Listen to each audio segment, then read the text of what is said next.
Schönen guten Abend. So wie im antiken Indien beginnen wir die Stunde mit dem Puja.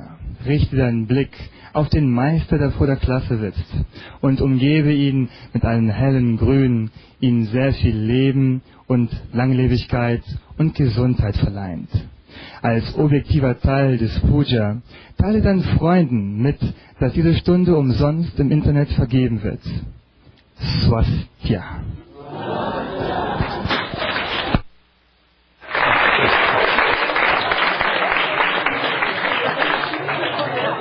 Muito bem, gostei principalmente daquela parte final.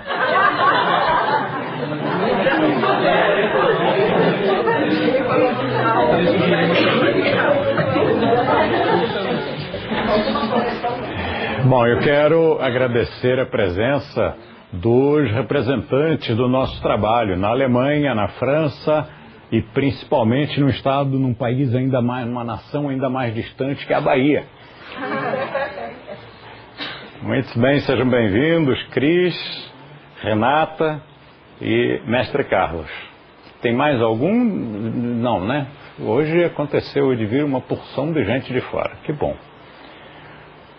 Eu queria começar a nossa aula de hoje comunicando a vocês, lembrando, porque todo mundo já sabe, não fui eu quem organizou o Yoga pela Paz. Antes do evento, nós fomos procurados por uma infinidade de pessoas que achavam que era promoção nossa, que nós é que estávamos organizando. Então nós explicávamos a cada pessoa, não, a promoção não é nossa, o evento está sendo organizado pela nossa colega Márcia De Luca, dávamos o endereço, o telefone e tal.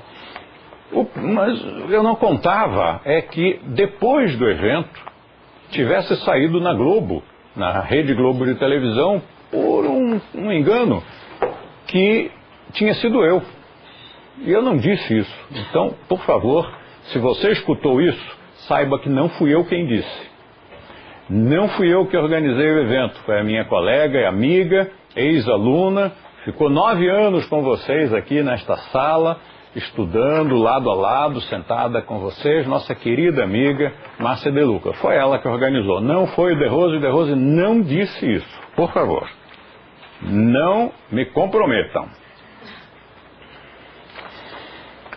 Eu recebi uma carta muito bonitinha do Clélio Berti, dizendo que tipo de discípulo ele é.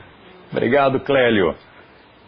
Eu gostaria muito que você estivesse aqui conosco, mas como você mora noutra cidade, eu sei que é difícil estar aqui com muita frequência. Mas você é sempre bem-vindo, a carta está muito boa e muito criativa.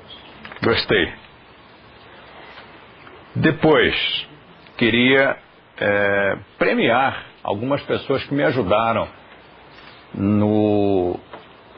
na divulgação e na nossa participação no evento Yoga pela Paz. Nós fomos convidados gentilmente pela organizadora, que é a Marcinha, e precisamos, é claro, de colaboradores. E imediatamente algumas pessoas se propuseram a nos ajudar e trabalharam muito. Trabalharam na quinta-feira, na sexta-feira, no sábado, domingo durante o evento, montando, desmontando, dando informações, carregando coisas e depois, no resto do domingo, trazendo de volta e na segunda-feira. Portanto, eles trabalharam praticamente quinta, sexta, sábado, domingo, segunda e talvez ainda terça-feira um pouco para acabar de organizar. Trabalharam de forma desinteressada, de forma querida, entusiasmada. Então eu queria agradecer a todos eles. O primeiro é o Flávio, eu não estou vendo o Flávio aqui. Que pena, o Flávio não veio, mas a homenagem está feita. Então, eu vou homenagear o Flávio com a sua Shakti, na pessoa da sua Shakti, que é a Pati. Pati, senta aqui um pouquinho. Sabe o que é isto? É o recipiente no qual nós guardamos uma preciosidade. Estes incensos foram feitos em 1970, antes dele nascer. Então esse incenso é especial para o Flávio e ao homenagear o Flávio eu estou agradecendo a você e a toda a equipe do Flávio que participou, que esteve lá com a gente. Queria também dar ao Flávio uma pedrinha de um templo em Khajuraho. Devo lembrar que eu não vandalizei o templo. O templo estava em obras e os funcionários iam lá com a talhadeira e caía um monte de cascalho. Então eu perguntava se aquilo ali, o que eles iam fazer com aquilo. E eles me olhavam com uma cara de piedade, como se fosse um hindu no Brasil vendo um concerto no Cristo Redentor e perguntando: o que vocês vão fazer com esse cascalho aí de concreto que está caindo? E me responderam o óbvio: moço, isso vai para o lixo, é claro. E eu disse: bom, se vai para o lixo, posso levar para mim? E eles disseram que podia. Para mim tem um valor especial, porque vem da Índia, porque vem de uma fachada de um templo de Khajuraho, onde esteve durante séculos. Portanto, essa pedrinha também é para ele. E um Rudraksha especial da minha reserva especial, da caixinha pequena, que é também para o Flávio. Mas ao dizer que é tudo isso para o Flávio, é para o Flávio e para o seu clã, para aquela turma maravilhosa que está sempre disposta, sempre entusiasmada, sempre disponível, sempre querendo ajudar. Portanto, a você, ao Flávio, a todos vocês que são da unidade do Flávio, parabéns, muito obrigado, vocês estão de parabéns, eu tenho um grande orgulho dessa unidade.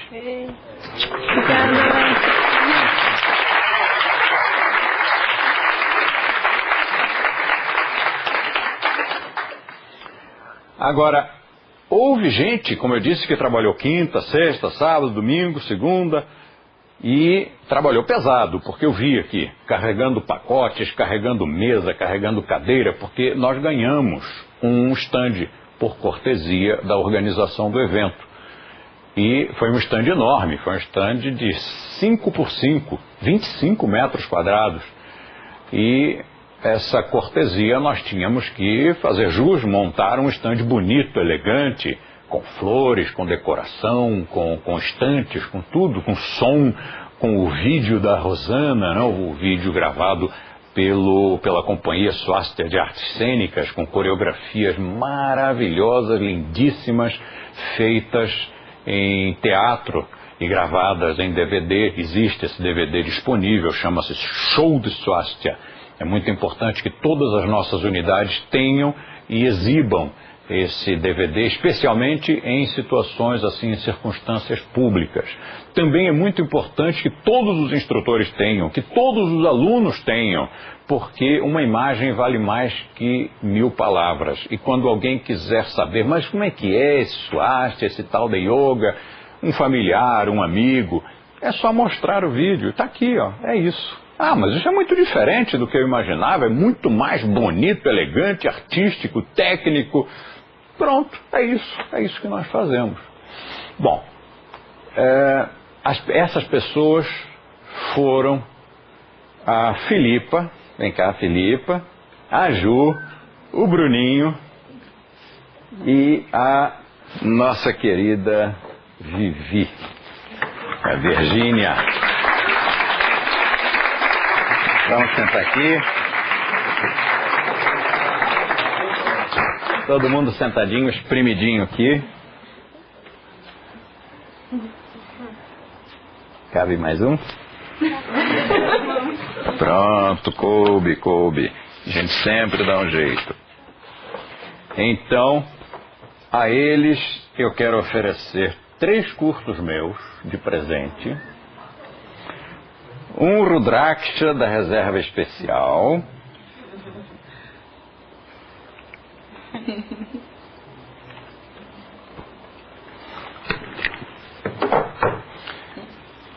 E uma pedrinha da fachada, uau, do templo em Khajuraho.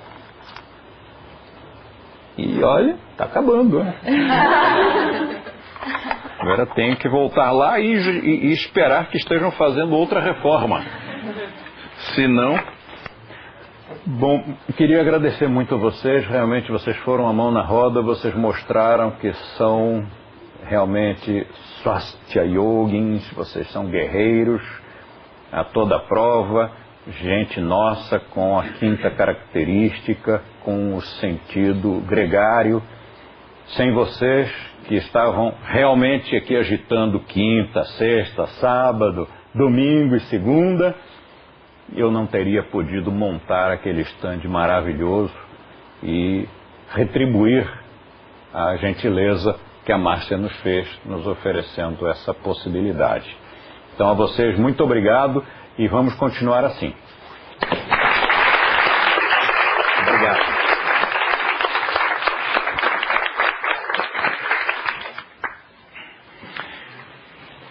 Bom, queria lembrar a vocês de que o Mitos e Verdades, 36ª edição ampliada, já saiu.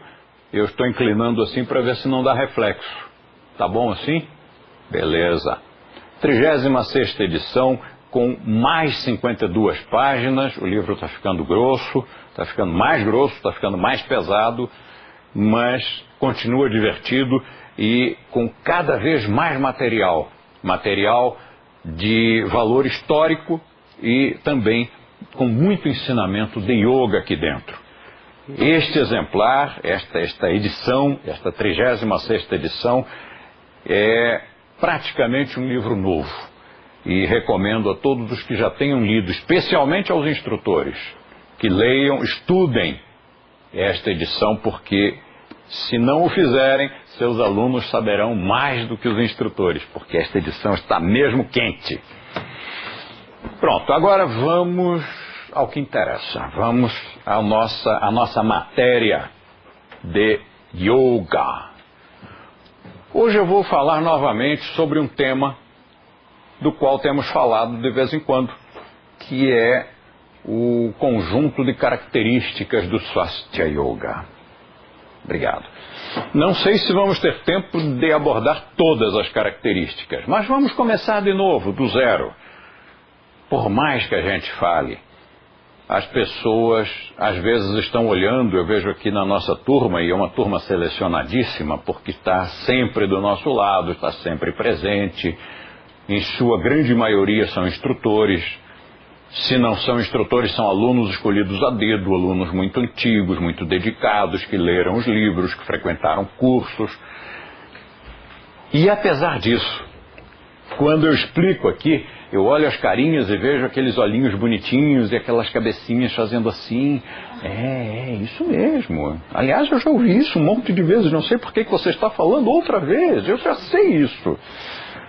E aí eu pergunto para um, pergunto para outro e descubro que talvez as pessoas estejam aqui de corpo presente, ou melhor, de coração presente. Vêm aqui porque gostam de estar aqui, conviver com os colegas, estar perto de mim, mas a mente talvez não esteja.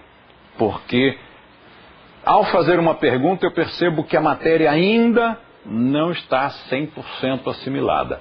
Falta um detalhe. Às vezes uma maneira de se expressar, às vezes um vocabulário que falte, às vezes um argumento, às vezes um dado histórico ou uma documentação bibliográfica, e a falta desse elemento prejudica a sua fundamentação, porque quando você afirma uma determinada coisa, mas falta a bibliografia ou falta o dado histórico, você fica com a credibilidade do argumento ligeiramente ou bastante comprometida.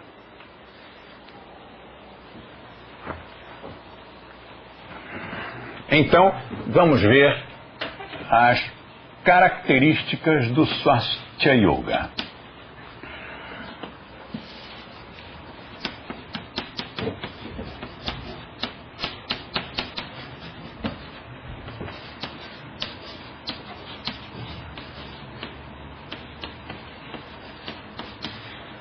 Características do Swastika.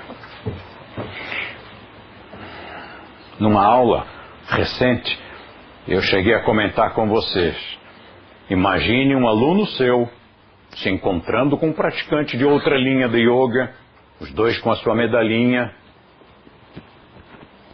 cada um com a sua, né? O nosso aluno com esta medalha, que é o nosso tipo de Om, essas inscrições. O outro também tem uma medalhinha muito bonita com o Om. E os dois se identificam e dizem: ai, você também pratica? Eu também pratico, que ótimo! Que tipo de yoga você faz? E ele diz lá o nome. E você? Ele diz cá, Swastika. E qual é a diferença? É bem possível que nenhum dos dois saiba. Mas, como o Swastika é mais complexo, também há a possibilidade de que o outro saiba, mas o seu aluno não consiga explicar direito. Então vamos ver. Estas são algumas coisas, são as características. Fora isso, existem as diferenças. Mas hoje nós não vamos falar de diferenças, nós vamos falar de características. Quem quiser encontrar isto em texto, procure lá no livro Yoga, Mitos e Verdades. Lá tem as características e depois tem as diferenças, porque muita gente não consegue, só pelas características, não consegue ficar satisfeita. Porque diz assim: tá bom, essas são as características, mas o que é que distingue? Ora, o que distingue são as características. Não, mas eu quero saber as diferenças. Tá bom. Então, meio que a contragosto, nós fizemos um quadro comparativo com as diferenças entre o Swastika Yoga e a maior parte dos tipos de yoga que hoje, no século XXI, final do século XX e início do século XXI, mais estão difundidos esses tipos de yoga no Ocidente. Mas aqui nós vamos ver as características. Nós temos 3 características que são chamadas características técnicas e que são as 3 primeiras. Estas 3 características que eu vou explicar são objetivas, são concretas, são formas de você praticar, professar esta modalidade de yoga. Mas acontece que ao longo dos anos, ao longo das décadas, nós observamos que algumas escolas, alguns instrutores observavam rigidamente estas 3 características e, apesar disso, nós, visitando suas escolas, olhávamos o ambiente, o clima, as pessoas, o que estava acontecendo e dizíamos: ô fulano, não é Swastika, você não tem Swastika, isso aqui não é Swastika. Isto aqui mais parece uma outra modalidade qualquer, mas não parece Swastika. E ele, cheio de boa vontade, geralmente o diretor, cheio de boa vontade, dizia: mas de Rose, nós seguimos a primeira característica, a segunda e a terceira, e na época nós só havíamos detectado 3 características. Portanto, ele seguia todas as características do Swastika Yoga. Mas aí, pouco a pouco, nós fomos descobrindo que havia uma 4ª característica. Passados alguns anos, descobrimos, e quando eu ponho no plural, é plural mesmo, porque não fui eu, fomos nós todos, né? Foram mais vocês do que eu, instrutores e alunos, detectaram uma 5ª característica. E depois uma 6ª, uma 7ª e uma 8ª característica. Aí eu disse: chega, tá bom, já basta. Por favor, não procure mais características, senão começa a confundir em vez de ajudar. E estas outras características não são técnicas. Então nós já vamos ver o que nós queremos dizer com isso. Primeira característica é a prática completa, integrada em 8 partes, denominada Ashtanga Sadhana. Sadhana significa prática. Como qualquer palavra em sânscrito, latim e até mesmo em português, as palavras podem ter mais de um significado. Nós damos o significado que é o significado mais comum para o termo sadhana. Na Índia se diz, assim de forma corriqueira: você já fez o seu sadhana hoje? Sua prática. E sadhana tem uma característica de prática regular, tem uma característica de prática com disciplina, uma coisa assim sistemática, não é uma coisa esporádica. Eu fiz um sadhana anteontem. Não, sadhana é uma coisa que você faz sempre, você faz todos os dias, pelo menos uma vez por dia. Anga quer dizer parte. E ashta, 8. Prática em 8 partes. Essas 8 partes, os que já nos acompanham, já leram nossos livros, lembram-se bem que as 8 partes são mudra, puja, mantra, pranayama,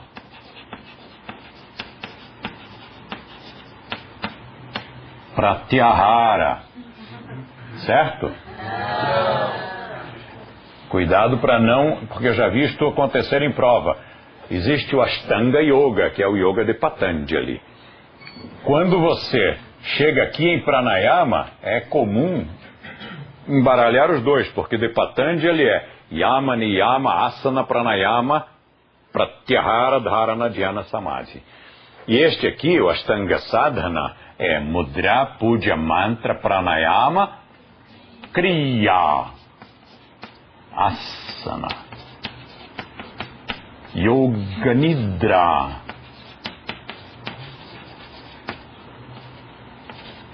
Dhyana. Mas eu disse Dhyana e escrevi Samyama. Aqui poderia ser Dharana, poderia ser Dhyana, ou melhor ainda, Samyama, porque envolve, abarca tanto Dharana quanto Dhyana e ainda Samadhi, eventualmente. Então, qual é a diferença entre um Ashtanga Yoga e um Ashtanga Sadhana? Ashtanga Yoga, que eu me refiro, não é o Ashtanga Yoga que normalmente está sendo divulgado no Ocidente no século XXI. É o Ashtanga Yoga antigo, o verdadeiro, o Ashtanga Yoga de Patanjali. E esse Ashtanga Yoga de Patanjali tinha essas 8 partes que eu mencionei antes, mas a pessoa praticava cada uma, ia subindo ao longo dos anos, ia conquistando mais um, e depois mais outro, e outro mais. Quanto ao Ashtanga Sadhana, o termo Sadhana já nos alerta que isto aqui é feito todos os dias. Então você não desenvolve um para depois aprender o outro e assim sucessivamente. Você faz todos no mesmo dia, na mesma prática. Um dia, na Índia, um Swami, conversando conosco, pediu instruções sobre o Swastika Yoga e eu expliquei. Quando cheguei nesta parte, ele perguntou, mas em quantas horas vocês fazem um Ashtanga Sadhana? E eu disse, fazemos em 1 hora. Na verdade, podemos fazer em 8 minutos. E ele disse, mas como vocês conseguem? E ele disse, então senta aí que eu vou te dar uma aula. E não vou dar em 1 hora, eu vou dar em 8 minutos. E aí ele fez um Ashtanga Sadhana com tudo isto em 8 minutos. Mudra durante 1 minuto, Puja durante 1 minuto, Mantra durante 1 minuto, 1 minuto para cada um deles. Inclusive asana, um asana só, durante 1 minuto. Neste caso eu escolhi Padma Shirshasana, que é um asana bastante completo, porque já é de equilíbrio, já é invertida, tem flexão para frente, para trás, para os lados e torção.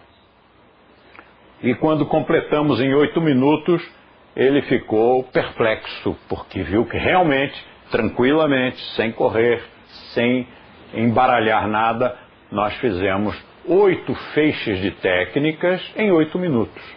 Inclusive estou pensando em gravar um CD de áudio com várias aulas de 8 minutos. E aí a pessoa coloca, faz seus 8 minutinhos. No dia seguinte faz outro sadhana, também de 8 minutinhos. Quem não tem tempo, para quem não tem tempo é uma maravilha. Bom, então a primeira característica é a prática integrada em 8 partes. A prática extremamente completa, integrada em 8 angas, em 8 tipos de técnica. Por exemplo, Asana Yoga só usa asana. Mantra Yoga só usa mantra. Dhyana Yoga, o yoga da meditação, só usa dhyana. Hatha Yoga, na prática utiliza pranayama e asana. Não usa yoga nidra? Não, normalmente usa asana. Asana do tipo Shavasana, que é um asana de descontração, um asana de relaxamento. Yoga Nidra já é uma técnica muito mais complexa, muito mais abarcante para obter a descontração muscular e nervosa e depois entrando pela área da reprogramação emocional. E o Swastika? Bom, o Swastika tem tudo isso aqui. Pronto. Este já é um diferencial suficiente. Se eu não mostrasse mais nada, pronto, acabou a aula, pode ir embora para casa. Você já teria aqui um diferencial suficiente para dizer, bom, então, a grande diferença, a grande característica do Swastika Yoga é a sua prática extremamente completa, integrada, em 8 partes, 8 feixes. Não são 8 técnicas, são 8 feixes, 8 conjuntos de técnicas. Mas não para por aí. Existe uma outra coisa, porque sempre tem aquele chatinho que diz, mas isso não é novidade nenhuma. Claro que não é. Algum dia eu disse que era novidade. Eu o tempo todo, há quase 50 anos, estou dizendo que isso não é novidade. Que isto é o yoga pré-clássico, isto é o yoga antigo, isto sempre existiu. O problema é que muita gente entra no yoga por um canal ocidental, por um canal de terapia, ou por um canal meio místico, enquanto que o yoga antigo não era nem terapêutico nem místico. E aí não encontram, porque entraram por um canal ocidental, não encontram o caminho para chegar lá, para encontrar esse yoga mais antigo. Então, não basta essa característica, vamos mostrar a segunda. A segunda são regras gerais de execução.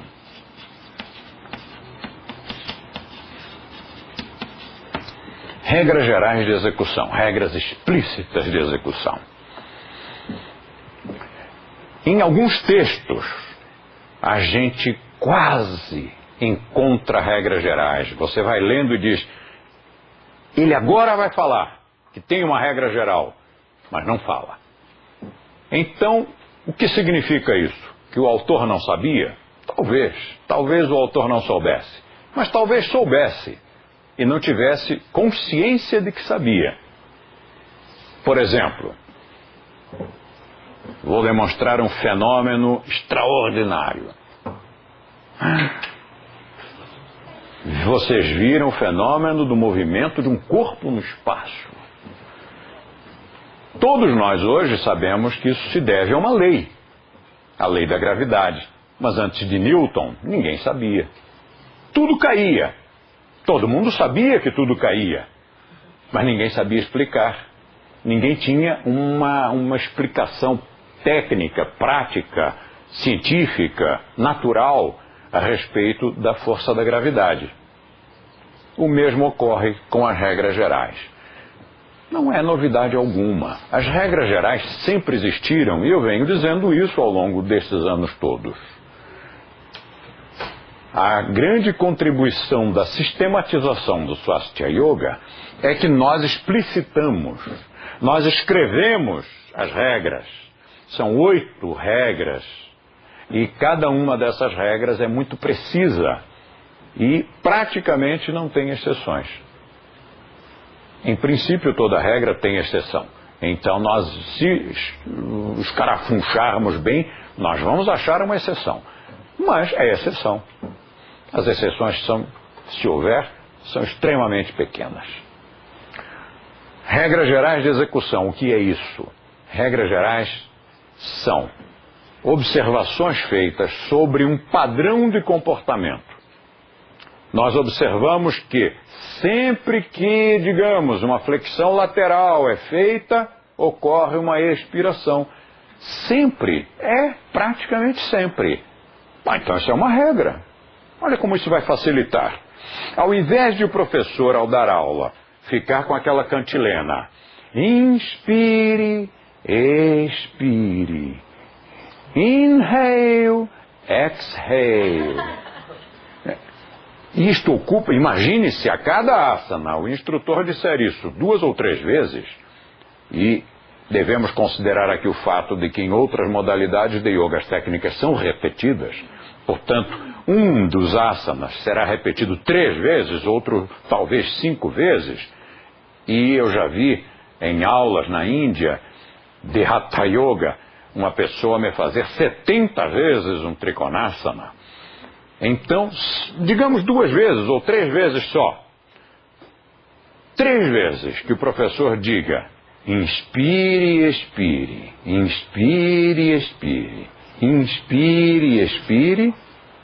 Multiplique este tempo pelo nome de técnicas e você vê quanto tempo de aula foi perdida. Quanta encheção de linguiça. Quando, na verdade, se o instrutor der logo a regra geral, pronto, está aqui o pulo do gato. Toma lá a regra geral, faça com ela o que você quiser, faça bom proveito. Está resolvido. O professor não precisa perder tempo dizendo qual é a respiração de cada posição, qual é a permanência de cada posição, quantas vezes repetir cada posição, onde localizar a consciência de cada uma, o que mentalizar em cada uma. Para isso tudo há regras gerais. E essas regras facilitam tanto o nosso trabalho que o nosso livro principal de técnicas, que é o Swastika Yoga Shastra, no Brasil ele se chama Faça Yoga Antes que Você Precise. Na Argentina chama-se Yoga Avançado. E na Espanha, Prática de Yoga Avançado. Quando você vê aquele livro, bom, o livro por si só já é um panzer, né? Um livro de 700 páginas, muito pesado, com muito material. Só de fotos de asanas tem 2.000 fotos. 108 fotos de mudras, mais uma infinidade de técnicas respiratórias, mais de 50 pranayamas, mais de 50 técnicas de concentração e meditação, montes, dezenas de mantras, montes de kriyas. Então é um livro completíssimo. Agora você imagine se a cada uma destas técnicas nós fôssemos escrever uma descrição. Este livro teria 20 volumes de 1.000 páginas. Felizmente, no Swastika nós temos as regras gerais. Então nós podemos só fornecer a fotografia e um praticante minimamente esperto, ele olha aquilo ali com as regras, ele consegue praticar. Ainda que não consiga, se não tiver jamais visto uma aula, mas então vai lá e olhe uma aula, ou faça um mês numa escola, ou pratique um pouquinho com o nosso CD de áudio de prática básica, ou com o DVD de prática básica, que já está saindo, qualquer hora destas a gente está lançando, e as regras gerais vão ajudar infinitamente. A pessoa coloca à frente um pôster com as fotos, embaixo de cada foto tem o nome da técnica e o número dela, e faz uma prática maravilhosa, completa, balanceada, equilibrada. Regras gerais. Nós de vez em quando perguntamos nas provas, é uma pergunta muito frequente, se essas regras gerais foram criadas por nós. Você precisa demonstrar, não basta dizer, tem que provar que estas regras não foram criadas por nós. Se você não sabe demonstrar, por favor, vá lá no livro ver as explicações. As regras gerais não foram inventadas, não foram criadas por nós. Mas, em seguida, vem uma outra questão. Você também precisa demonstrar que, antes da sistematização do Swastika Yoga, essas regras gerais não eram conhecidas. Então, elas não foram criadas por nós, mas elas foram sistematizadas por nós. Quando as regras gerais foram publicadas pela primeira vez, eu era meio garotão ainda, e fui visitado por uma delegação de professores do Rio de Janeiro, da época, de outras modalidades de yoga e de yoga. E eu, bem garotão, eles bem senhores, e me explicaram: meu filho, não é assim que se faz, não é assim que se trabalha. Se você dá regras gerais, você perde os alunos. Não pode dar o pulo do gato para os alunos. Isto me levou a supor que muita gente já sabia das regras gerais. Ou então, eles vieram a saber depois da sistematização. Mas é impossível que em 5.000 anos de história não tenha havido alguns milhares de praticantes que tenham descoberto, que tenham percebido que havia um padrão, portanto, que havia regras gerais. Talvez eles não tenham tido oportunidade de escrever a respeito, quem sabe eram sadhus no meio da montanha, ou talvez, quando eles pensaram em falar sobre isso, tenham sido pressionados como eu fui na década de 60. E eu argumentei com eles o óbvio. Ele disse, não é verdade que eu vá perder alunos ensinando o pulo do gato. Não é verdade porque não perdi. E eles estavam muito preocupados que eles perdessem. Então um dos senhores explicou isso, mas De Rose, meu filho, todo mundo vai perder alunos com isso. E eu disse, não vai, meu senhor, não vai perder alunos, porque se eu não perdi, se sou eu o instrutor que está divulgando e eu não perdi, vocês também não vão perder. Mas isto pode ser muito claro para um garotão de 20 e poucos anos, mas não era tão claro assim para aqueles senhores de mais de 60. E eles não compreenderam. Então, partiram para um plano B, uma segunda estratégia. De Rose, vamos chegar a um acordo. Nós pagamos pela edição do livro. Nós compramos a edição toda, você recolhe a edição, está aqui o cheque. Um cheque que chegava a queimar, que saía assim uma fumacinha. Era um cheque quente, né? Para mim, que não tinha dinheiro nenhum, eu não tinha onde cair morto, aquele cheque ali era uma provocação. Mas descobri que aquele calor, aquela fumacinha era fogo do inferno. E aí eu disse, olha, vocês são muito gentis e tal, de querer me dar essa grande ajuda econômica, realmente eu estou precisando, mas obrigado, não posso fazer isso, porque afinal eu sou ainda garotão e já tenho meu livro publicado. Um livro é um filho, ainda mais nessa idade. E eu quero manter o meu livro, eu não vou recolher o meu livro. Porque eu vendo a edição para vocês, vocês queimam, jogam tudo fora. E aí eu vou ter que refazer, fazer outro livro. Fazer como? Sem as regras gerais, sem as características, eu não posso fazer isso. Foi mais um tempão de debates, negociações. Quando eles viram que eu estava irredutível, não ia me vender de maneira alguma, partiram para o plano C, que era a ameaça. E eles disseram, menino, você não sabe com quem está se metendo. Eu sou coronel, este outro aqui é major, nós estamos numa ditadura militar. Se você não recolher este livro, nós vamos destruir você. Nós vamos começar destruindo o seu nome. E depois que nós começarmos a falar mal de você, todo mundo vai começar a falar também, porque ninguém se atreve a ir contra a ditadura militar. E então aí eles pisaram mesmo na bola, porque você já experimentou desafiar um jovem? Já experimentou dizer para ele, você é obrigado a fazer, se não fizer eu vou te destruir? Olha, a maior parte dos jovens diria, então vem. Então vai me destruir que eu quero ver. E foi o que eu fiz, o que qualquer outro jovem da mesma idade teria feito. E aí começou essa confusão da qual você, sem dúvida, deve ter conhecimento. A ditadura militar terminou, mas aquela sujidade que eles lançaram continuou através dos anos, através das décadas, através das gerações, e virou moda tornar De Rose anátema. O que foi bom para mim. No início eu ficava meio triste com isso. Mas como é que pode, num ambiente de yoga, união, o pessoal fala tanto de paz, amor, Deus, tolerância, e tanta calúnia, agressão, mentira. Como é que pode no mesmo ambiente? Eu ficava muito triste, muito decepcionado com isso. Mas depois de um certo tempo eu percebi que era isso que estava tornando o nosso trabalho tão expressivo. Porque, por exemplo, se o cristianismo não tivesse sido perseguido, ele se apagaria sozinho. Mas começaram a persegui-lo de uma tal forma naquela época. O Império Romano de um lado, as religiões institucionalizadas do outro, e os cristãos, os primeiros cristãos, os cristãos primitivos, tendo que se esconder nas catacumbas e sendo lançados aos animais na arena de Roma. Aquilo tudo deu ibope, aquilo tudo deu marketing, aquilo tudo deu visibilidade.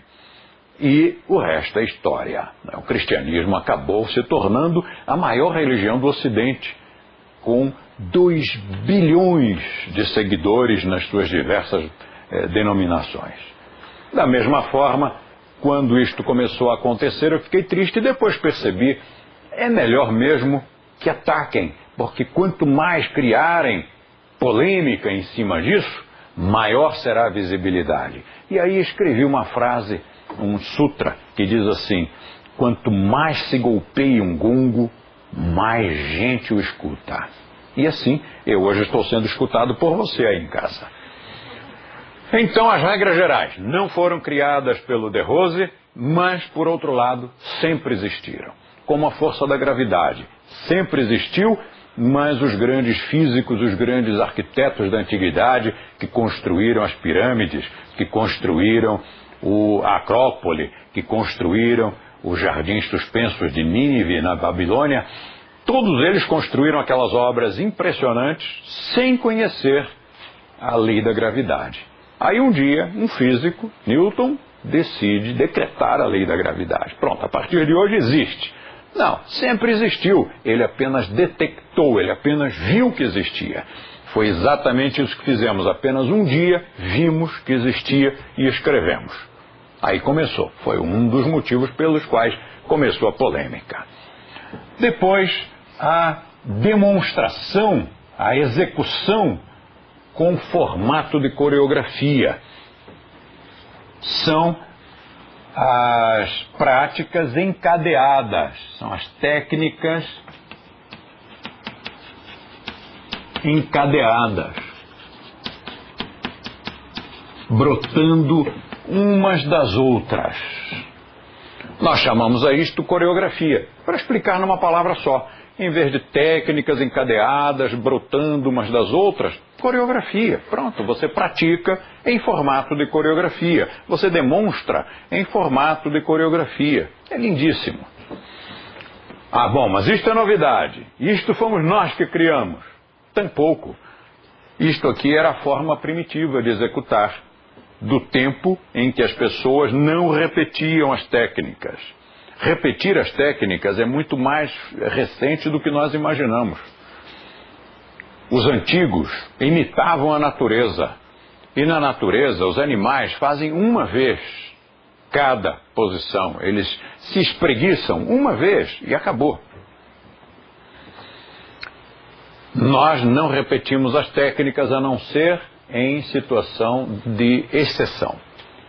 Por exemplo, aprendizado é exceção. Então nós não estamos executando, nós estamos aprendendo. Então aí pode repetir. Faz uma vez, não está bom, faz de novo, corrige alguma coisinha, pode fazer uma terceira. Mas na aula normal, quer dizer, na prática normal, não há motivo para repetir.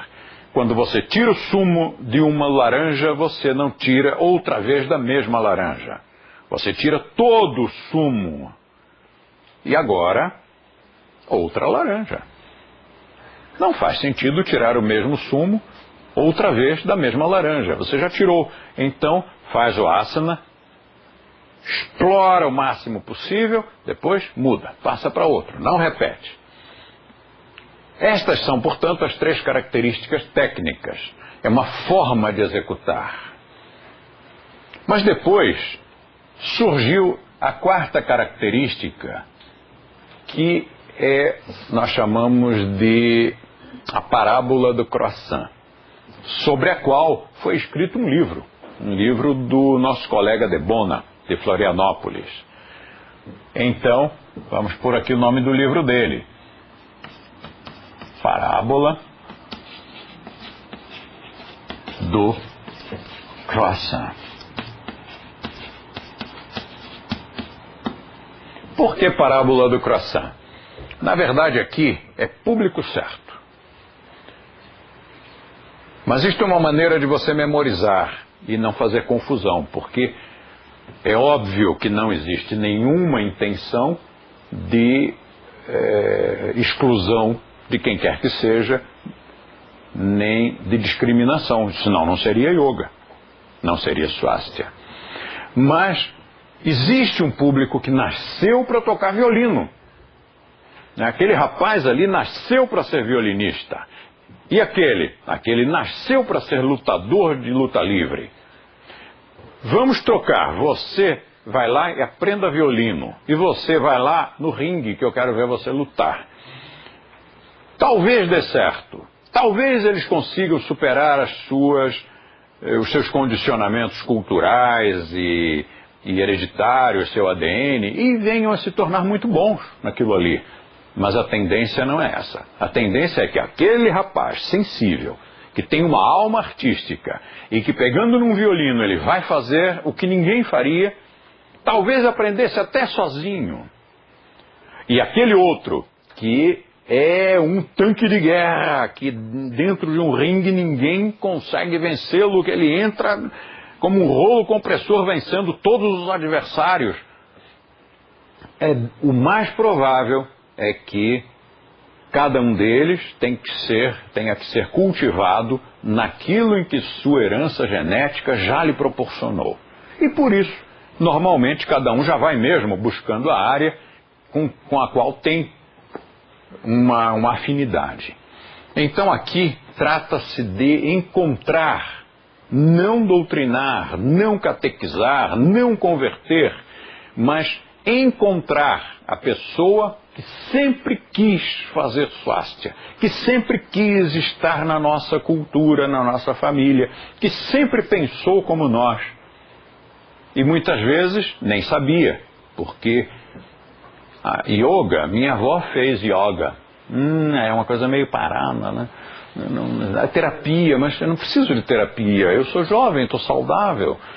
E às vezes essa pessoa, sendo vítima do estereótipo, nunca chegou a travar contato com esta comunidade de gente saudável, de gente bonita, de gente jovem, de gente culta, de gente sensível, de gente educada. Mas aí, através de um colega, às vezes, ou através de uma entrevista dada na imprensa, por sorte, bem feita, às vezes, através de um livro, essa pessoa, de alguma forma, trava contato com a gente e descobre, era isso que eu queria, eu sempre pensei assim, e me sentia deslocado no mundo, porque parecia que ninguém mais pensava desse jeito. Pronto, está aqui, a sua família. O que é a parábola do croissant, então? A parábola do croissant é assim. Um dia, um turista passeando na França, no Champs-Élysées, sente aquela fome de turista, né, andando o dia inteiro, aí sente um aroma assim, que passa, aquela fome, aquele cheirinho de croissant quentinho saído do forno. Ele vai, como que hipnotizado, entra na loja, na padaria, lá, que estava produzindo os pães, e diz: o que é isso que está cheirando? O que saiu agora? Foi um croissant. Então eu quero provar, né? Dizem que o croissant é bom aqui. Aí vai lá e prova. Imagina um croissant saído do forno, quentinho.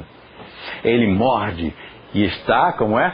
Crocante por fora, macio por dentro e dissolve na boca. E ele, com aquela fome, pede outro e outro mais. E aí ele pensa: isto eu posso levar para a minha terra. Vou pedir aqui uma autorização, fazer um credenciamento e levar isto aqui lá para o Brasil, para a minha cidade. Vai fazer o maior sucesso. É muito gostoso, essa fórmula é muito boa. E aí ele vai lá, faz um negócio, né? Namoro, noivado, finalmente o casamento, que é a assinatura de um contrato. O dono lá do estabelecimento ensina a fórmula, ensina a fazer, quer dizer, ensina a parte técnica da execução do croissant. E esse senhor volta para o Brasil, volta para a sua cidade, monta uma padaria, uma loja, nem posso chamar de padaria, uma loja super bem montada, bonita, decoração, arquitetura de interiores, tudo propaganda, tudo muito bom, ponto muito bom, tudo muito bom, só que começa a não dar certo. Não dar certo? Mas como não dar certo? Será possível que o público da minha cidade não goste de um croissant quentinho? E aí, desesperado, porque não está dando certo, ele telefona lá para o seu credenciador de Paris e diz: olha, no Brasil não está funcionando. eu estou tendo prejuízo, as pessoas não gostam de croissant quentinho aqui. E o francês lá diz, não é possível. Tenha santa paciência, está fazendo alguma coisa errada? E ele diz, não, eu estou fazendo exatamente como você me ensinou. E aí o francês vem para dar uma assistência. Ele paga a passagem, hotel, remuneração e tal, e o senhor lá, o credenciador, vai lá para a cidade desse brasileiro e diz, faz aí que eu quero ver. E ele coloca tudo direitinho, peso certo, quantidades certas, temperatura do forno certa, executa da maneira correta a mistura dos elementos, dos componentes da receita, leva ao forno por aquele tempo certíssimo, e quando sai do forno, está, uma porcaria. O francês prova aquilo e diz, meu Deus, mon Dieu, o que você fez? Isto não é um croissant? E eles, mas você acompanhou. Eu fiz exatamente. Os componentes, as partes, os elementos da receita eram aqueles. As quantidades eram aquelas. A maneira de misturar era aquela. A temperatura do forno, o tempo que ficou, estava tudo correto. E o francês pensa e diz, é verdade. Estava tudo correto. Todas as características técnicas estavam impecáveis, mas não saiu o croissant. Que raios! Como é que você conseguiu isso? Que proeza! Vamos começar de novo. Pega lá a farinha de trigo. Não era de trigo que eu estou usando. Como assim? Não, sabe o que é? Na minha cidade, aquela farinha de trigo super boa, super fina, super cara, não existe. Aqui no Brasil não existe. Ou aqui na minha cidade não existe. Como assim não existe? Existir existe. Só é mais cara. Então você estava fazendo croissant com a farinha errada. É claro que não vai sair croissant. Imagine fazer croissant com farinha de milho. E tem gente que faz com serragem. Então, a questão é essa. Há um público certo. Há uma farinha certa. Há uma matéria-prima certa. Não é questão de nível social, não é questão de etnia, não é nada disso. Há um tipo de gente que nasceu para fazer balé, pronto. Há um tipo de gente que nasceu para fazer pintura, escultura, nasceu para arte. Há um tipo de gente que nasceu para ser corredor. Há um tipo de gente que nasceu para ser cirurgião. Se ele não fosse cirurgião, ele seria Jaque o Estripador. Porque está nele aquilo. Ele precisa pegar a faquinha ali e picotar alguém. Então, ou ele vai ser assassino, ou ele vai salvar vidas. É uma questão só de direcionamento, de aproveitamento dessa energia psíquica com a qual a pessoa foi brindada ao ser construída. Nós vamos escolher os que têm a ver com a proposta. Não é questão de discriminação nem de excluir ninguém. É uma questão de ver quem é que nasceu para isso, quem é que gosta disso, quem é que se encaixou perfeitamente e não tem que se violentar para achar que está bem. Então, se você entra e diz, está tudo maravilhoso, entendi na primeira, compreendi tudo, e é fácil para mim aceitar a mecânica, a dinâmica, os conceitos, as normas, está tudo, olha, para mim, perfeito, eu sempre pensei assim, não tenho que fazer força alguma, não tenho que me violentar, eu entendo, eu gosto, é assim que eu sou como você. Pronto, é para esse público. E qual é o outro que vai se excluir sozinho? É aquele que diz, não estou compreendendo. Eu queria questionar uma coisa. Eu não concordo. Se não concorda, se não compreende, o que está fazendo aqui?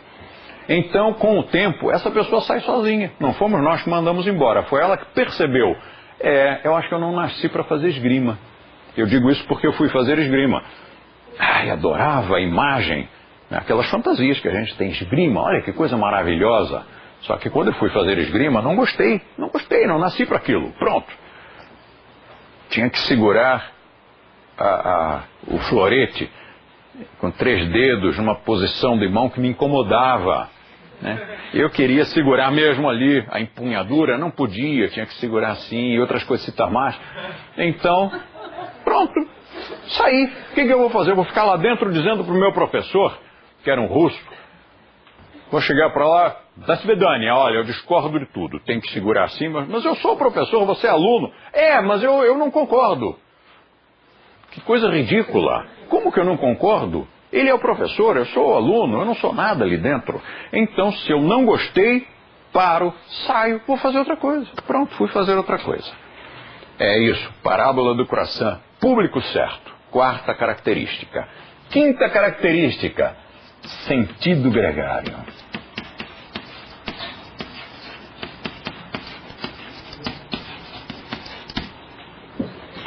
Esta característica é sensacional, porque o sentido gregário é aquela força, aquela energia que faz com que a gente se congregue, se agregue, se aproxime, se goste. Um ajude o outro, um colabore com o outro, um passe ao outro informações úteis, sejam elas informações de trabalho, informações fiscais, técnicas, contábeis, filosóficas, éticas, quaisquer. Nós temos o prazer de estar juntos e de compartilhar. Um colega tem um curso, todos nós vamos lá fazer o curso dele e divulgá-lo e recomendá-lo. Um colega escreveu um livro, todo mundo compra o livro do colega, lê o livro, recomenda, dá o livro de presente. Então isso faz com que nós cresçamos e fiquemos mais fortes, porque nós somos unidos. E por que isso é uma característica do Swastika Yoga? Por que essas todas são? Porque só no Swastika Yoga existem. Público certo, é só no Swastika? É só no Swastika. Nos outros tipos de yoga, nós vemos que o público é muito heterogêneo. E que os ministrantes têm um certo receio, um certo medo mesmo, de ser taxados, de ser acusados de discriminação, ou de ser muito fechada a instituição. Então, eles deixam, não só qualquer um entre, como também permitem que qualquer um fique lá dentro discordando do que está sendo ensinado. E muitas vezes boicotando o trabalho. Isso imagina, você ter dentro de uma empresa uma pessoa, um grupo, porque não é uma, sempre são grupos de pessoas que discordam. Então essa empresa não pode ir para frente. Se é uma escola, não pode ir para frente. Se é um clube, não pode ir para frente. E aqui no sentimento gregário, realmente em outros grupos de yoga a gente vê muita desunião. E olhe lá, isto é uma autocrítica, porque eu sou também da área de yoga, então é uma autocrítica. Na área de yoga, o yoga, eu tenho a impressão até de que a alma iluminada que deu o nome de yoga, que significa união, não foi à toa. Ele deve ter percebido uma desunião pandêmica, neurótica, histérica, egotista, e aí ele disse, olha, sabe de uma coisa, vamos chamar essa coisa de união, vamos chamar de yoga, que é para ver se as pessoas começam a ficar menos desunidas, porque está uma vergonha. E depois criou um código de ética, em que primeiro mandamento, não agrida, segundo mandamento, não minta. Ora, deve ser porque ele sentiu necessidade, senão ele não escreveria isso no código de ética do yoga. E em reuniões com colegas nossos de outras linhas, nós vimos por que isso acontece. É que fulano de tal é discípulo de um mestre que é de uma determinada linhagem. Uma linhagem, digamos, clássica, Samkhya Brahmacharya. O outro colega é de um outro mestre, discípulo de um outro mestre, que é de outra linhagem, suponhamos Vedanta Brahmacharya. O outro, discípulo de um terceiro mestre, que é de uma outra linhagem, de uma outra época. Vedanta, esse era Vedanta Brahmacharya, que eu falei, o último. Então o outro é Tantra Vedanta. E aquele outro lá era Samkhya Tantra. Ora, essas propostas são tão diferentes entre si que realmente o diálogo fica muito comprometido. Mas isso não é tudo. O grande problema mesmo é que a maior parte, não é discípula de ninguém. Então é assim, Eu fiz yoga com fulano de tal, mas depois também pratiquei com cicrano. Li os livros do sultano. Depois eu misturei tudo e aproveitei o que tinha de melhor, o que eu achei que tinha de bom em cada um e formei o meu. Ora, o que você absorve dali? Muito ego, muito orgulho e pouca disciplina, zero disciplina, ego deste tamanho. Então, não dá para ficarem unidos. Cada um fica na defensiva, cada um quer que o seu seja o melhor. Por que nós conseguimos o sentido gregário? Porque nós todos seguimos a mesma linha. Então, nós todos estamos juntos, nós todos aceitamos o mesmo ensinamento, a mesma liderança, nós ficamos felizes de estar juntos, nós não temos que discordar do colega nem entrar em defensiva, porque talvez ele fale alguma coisa, use uma nomenclatura que eu não conheça, e aí eu vou ficar com vergonha, eu vou ficar encurralado, eu vou ficar numa situação insustentável se ele disser, mas então você sabe que Odias, quando acessa...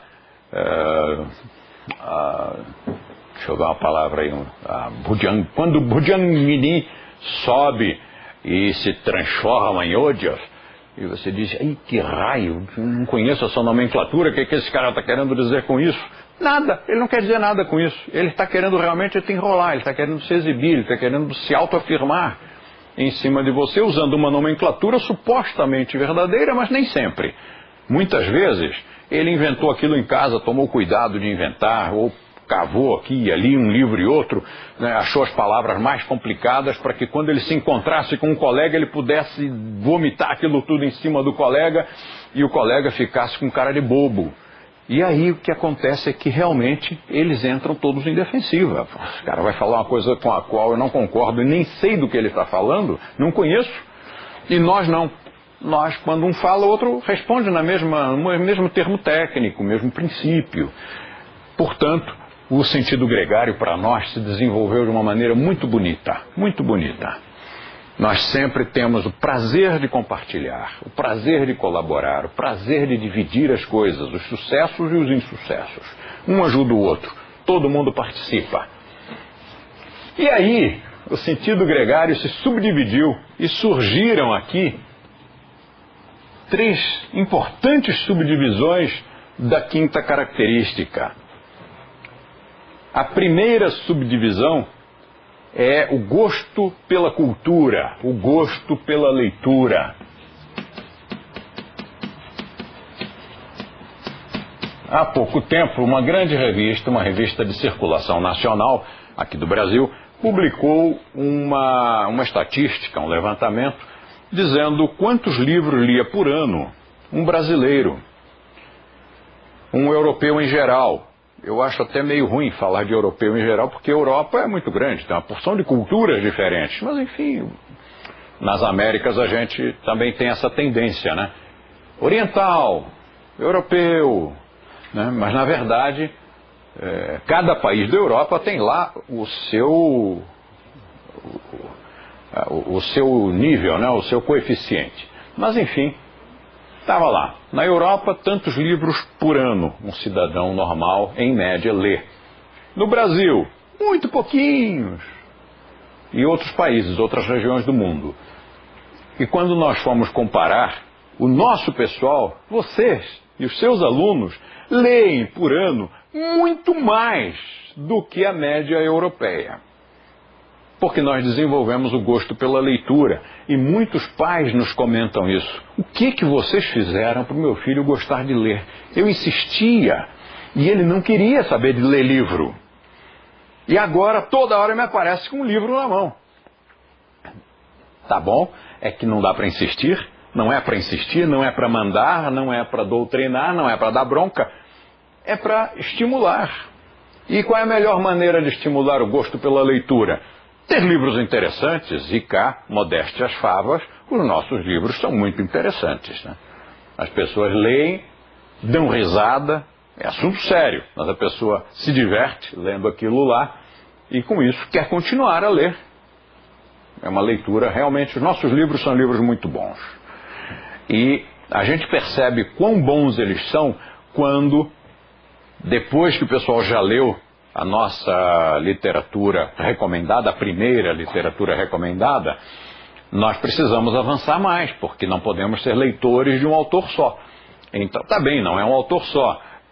Além de De Rosio, nós temos Sérgio Santos, nós temos Carlos Cardoso, nós temos Rosângela de Castro, temos Jorge Marengo, temos Edgardo, temos Chael, temos Anaí, temos Melina, que mais? Debona.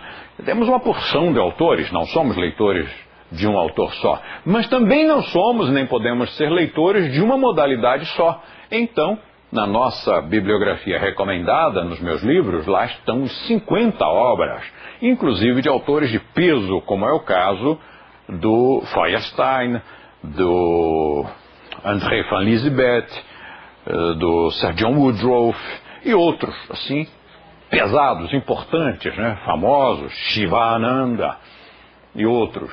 E quando o nosso pessoal vai ler esses livros, porque tem que ler, tem que conhecer, eles sempre comentam comigo: ai, De Rosio, como esses livros são chatos, são mal escritos, são mal diagramados, as ilustrações são feitas de qualquer jeito, porque é yoga, né? Pode fazer de qualquer jeito.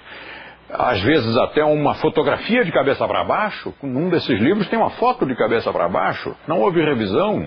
Num outro desses que eu mencionei, um outro desses autores, um chakra está pelo avesso, puseram o fotolito ao contrário. Ninguém revisa. E não é só o estilo que é chato, ele fala e você tem que ler 100, 200 páginas para espremer e tirar uma gotinha. O ensinamento é muito pequeno, tem muito blá blá blá e pouco conteúdo. Os nossos têm muito conteúdo. E com isso desenvolveu-se o gosto pela leitura. Nosso pessoal, nossos jovens leem muito. Leem muitos autores, leem de várias linhas de yoga e de coisas que já não são também yoga, porque leem sobre gastronomia, sobre história, sobre arqueologia, sobre outras coisas mais. Depois, nós desenvolvemos já que falamos em gastronomia, nós desenvolvemos a gastronomia.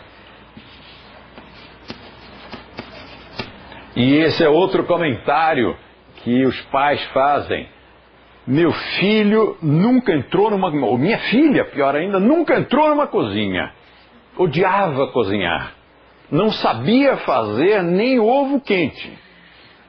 E agora me surpreendeu fazendo um prato refinadíssimo, sofisticado, super condimentado, bonito, bem arrumado no prato para me dar um presente, por exemplo, do Dia dos Pais, ou de aniversário, ou por qualquer outra razão, ou sem razão alguma, simplesmente fazer uma comidinha para a família.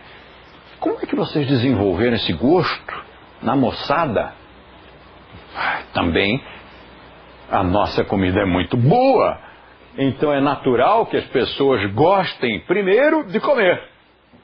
E depois, onde é que eu vou encontrar uma comida tão boa? Tenho que fazê-la, porque não é comum. Mesmo em bons restaurantes, você não encontra uma arte tão refinada de condimentos, de temperos, como você encontra na Índia. A Índia é o país da culinária sofisticada. E nós, como fazemos yoga, nós trazemos a tradição da Índia para a nossa cozinha, para a nossa culinária.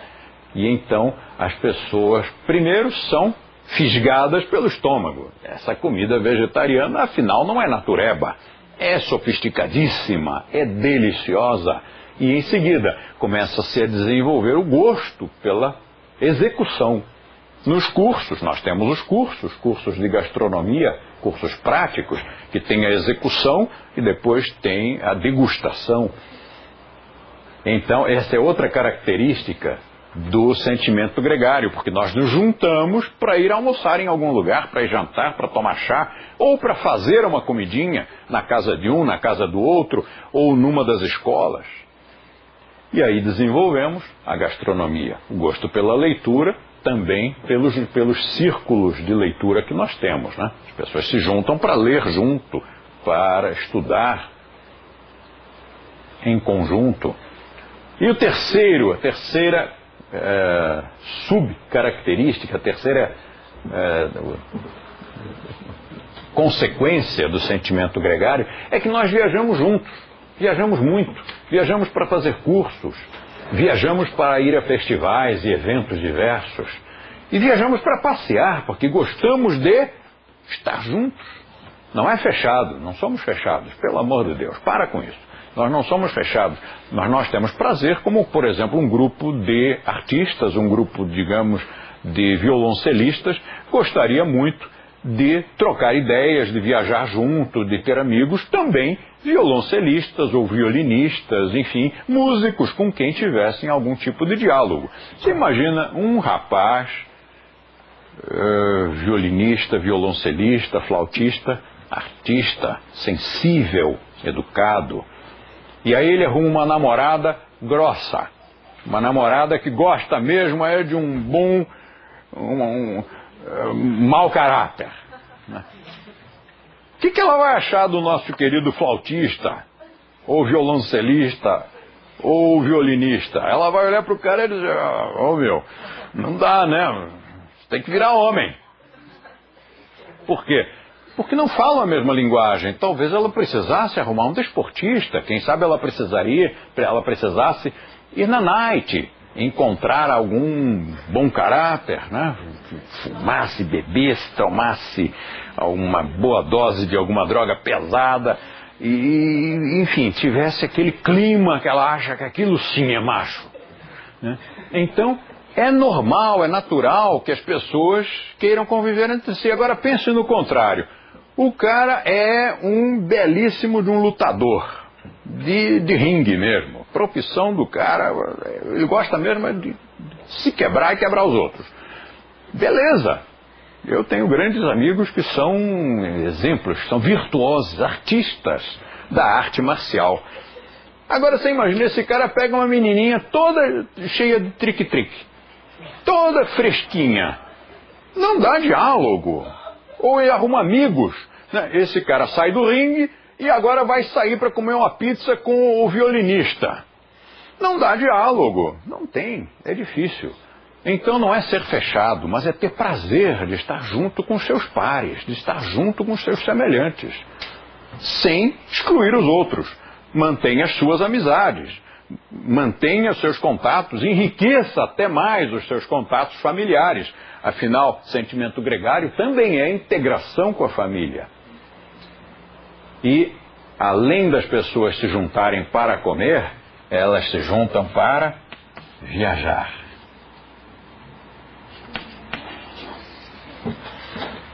Então, são 3 subcaracterísticas, 3 decorrências do sentimento gregário.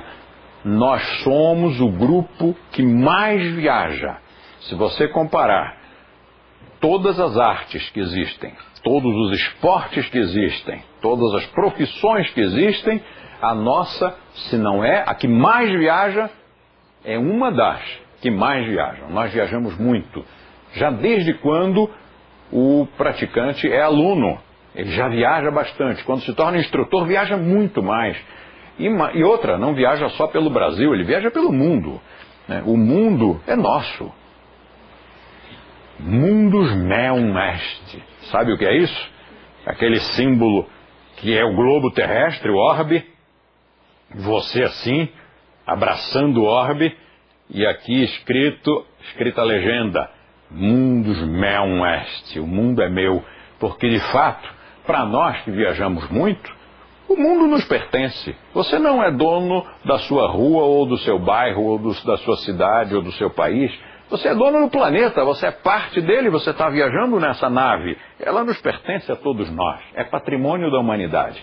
Mas para você ter noção disso, essa noção de grandeza, e você crescer, porque à medida que o mundo encolhe, que o mundo fica menor para você, você